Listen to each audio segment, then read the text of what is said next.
Well, me and the Lord, we got an understanding. We're on a mission from God.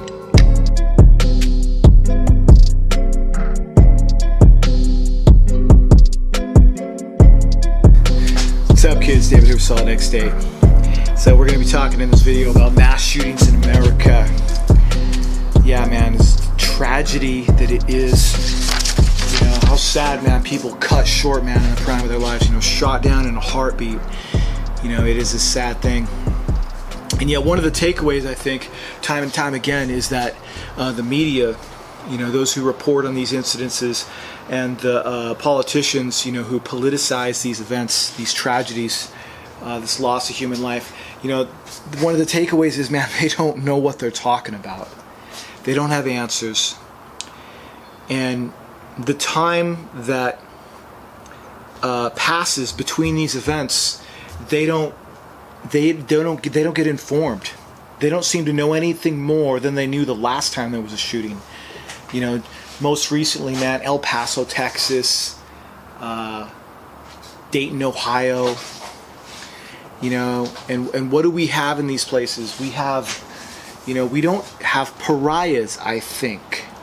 It is my opinion that we don't have, in these men that commit these murders, we don't have freaks and pariahs. We don't have, you know, genetic abnormalities, if you will.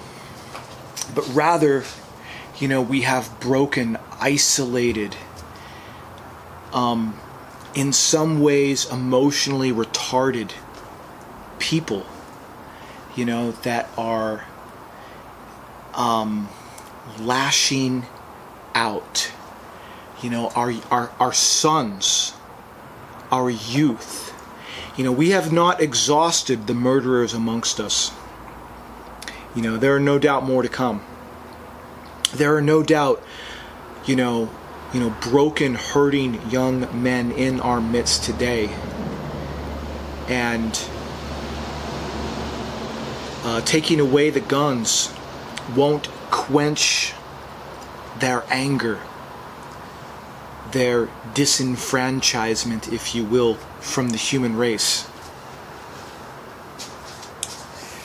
So I thought it'd be interesting to look at the numbers. I went to Wikipedia, looked some stuff up. I'm going to use the presidents from Reagan forward as a kind of demarcation of time, not to suggest that that these presidents, their policies, nor their rhetoric are to blame in any instance.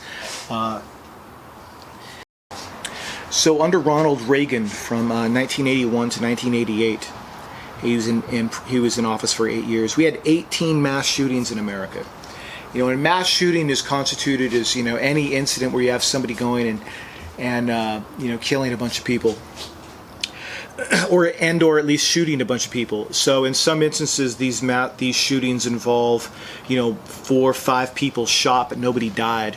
That's actually the rare occasion. You know, oftentimes somebody is dying. Oftentimes it's 2, 4, 6.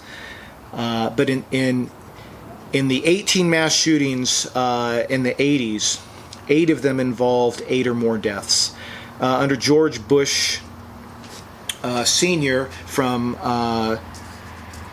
1989 to 1992, he was president for 4 years. There were 10 mass shootings. 4 of them involved 8 or more deaths. Under Bill Clinton, he was president for 8 years. There were 24 mass murders in the United States from 1993 to 2000. 4 of them involved 8 or more deaths.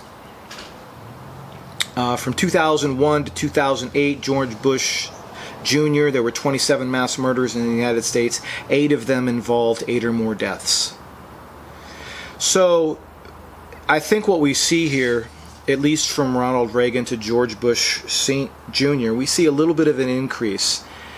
You know, every decade seems like it just gains a little ground in terms of the deaths, in terms of the events, mass shooting events.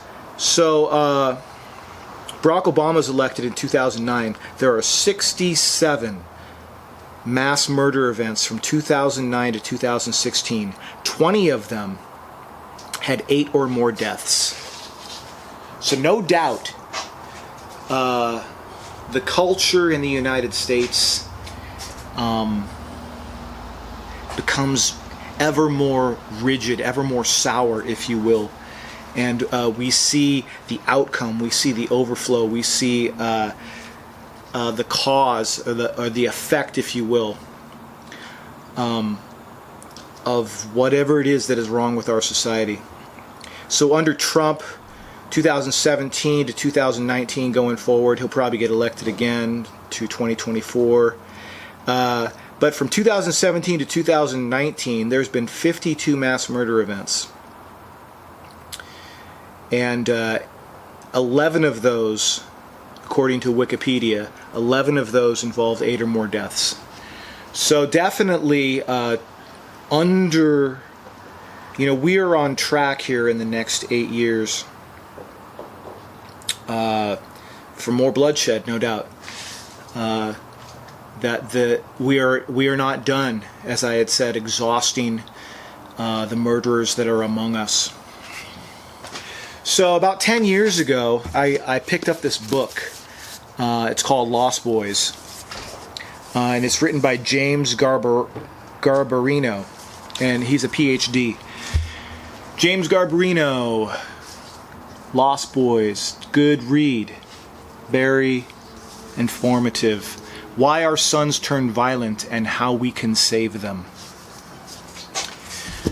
So what we have here is this PhD, this doctor, James Garbarino. He would go into the prisons and he would meet with young men who had committed heinous crimes. And young men, what I mean is like teenagers to early 20s. And he would go in and he would get to know them. So he wouldn't just sit down, ask them some psych questions, and then write up his report. No, man, he went in year after year. He went in week after week upon years and got to know these guys. Got them to open up to him. Because it may be, one might imagine that to the effect that they are where they are today in prison for mass murder, one might suggest that they've never ever opened up to anyone in their life. They've never connected with anyone in their life. Thus, the damage, thus the broken soul, thus where violence and mass murder seems a possible avenue for them. So he got to know them, man. He got them to talk to him. He got them to trust him. And he found, there was a common thread between them. And the common thread wasn't just a gun. It wasn't as simple as that. The common thread is that the vast majority of them grew up in homes without a dad. The vast majority of them were on antipsychotic medication meant to dumb down their neural synapses. And he seemed to have a theory that these boys, these young men, were in a way socially shell-shocked. And that he had deduced in talking with them and in finding out their family history and just finding out the nature of how they grew up, that what they were lacking, what had happened to them that brought them this far, is that they had never connected with other people. Their parents, not to lay blame, but maybe, to lay blame, man. Their parents didn't connect with them. He would describe, James Garbarino, he would describe a scenario where an infant would be crying in a crib, and the parents would stick a bottle in his mouth and go back to their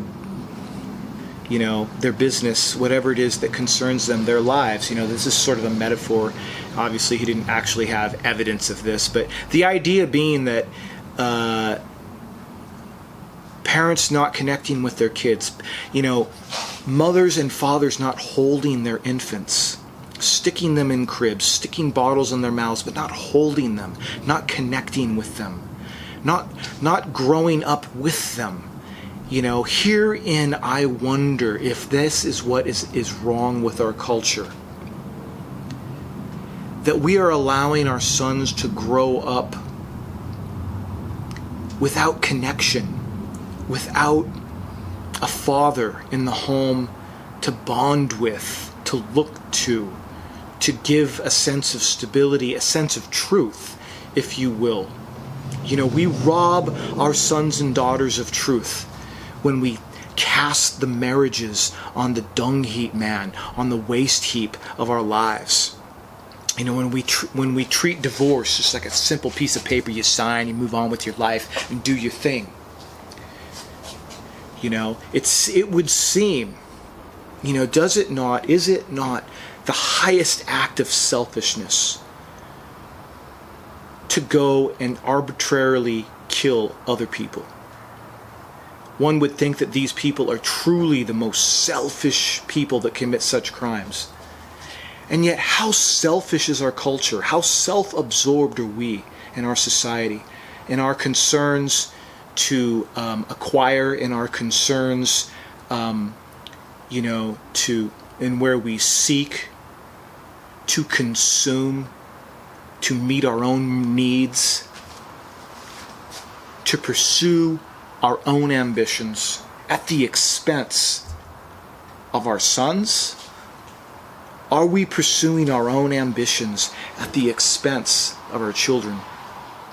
I think the takeaway here is, fathers, connect with your boys. Uncles, connect with your nephews. Grandpas, connect with your grandsons.